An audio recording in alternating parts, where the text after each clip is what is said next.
ubat yang sering dimakan oleh kanak-kanak maupun yang dewasa ketika sakit.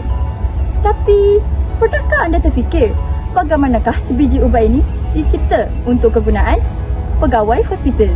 Mari saksikan. Hai semua, Assalamualaikum warahmatullahi wabarakatuh. Salam sejahtera dan salam Malaysia Madani. Hari ini saya akan membahaskan tentang kerjaya pakar kimia perubatan. Apa itu pakar kimia perubatan? Ya, pakar kimia perubatan ialah seorang saintis yang membentuk, mensintesis dan mengoptimumkan molekul kimia untuk dijadikan ubat. Pakar kimia perubatan yang pertama ialah mengenal pasti molekul yang berpotensi merawat sesuatu penyakit. Selain itu, mereka juga menghasilkan dan mengubah suai struktur kimia supaya ubat yang dihasilkan lebih berkesan dan kurang kesan sampingan. Sekali, pakar kimia perubatan juga turut menjalankan penyelidikan bagi menghasilkan rawatan baharu untuk penyakit kanser, Alzheimer, diabetes, penyakit berjangkit dan penyakit genetik. So, kerjaya pakar kimia perubatan berada terutamanya dalam komponen sains, tetapi turut mengaplikasikan teknologi dan matematik dalam penyelidikan. Secara ilustrasi, seorang pakar kimia perubatan menggunakan kimia untuk mereka bentuk dan mensintesiskan ubat.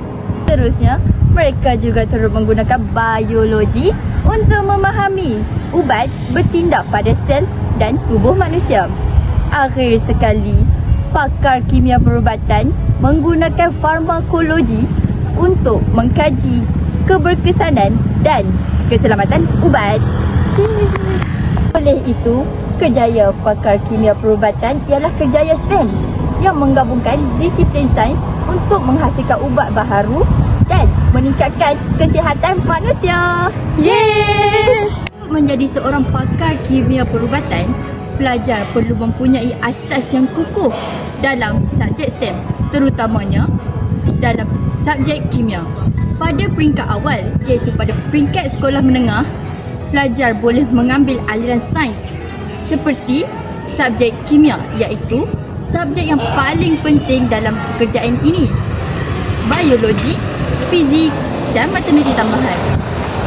Setelah tamat sijil pelajaran Malaysia iaitu SPM, pelajar boleh menyambung pengajian ke asasi sains, matrikulasi dalam modul sains, STPM sains dan diploma dalam kimia, farmasi atau bidang yang berkaitan.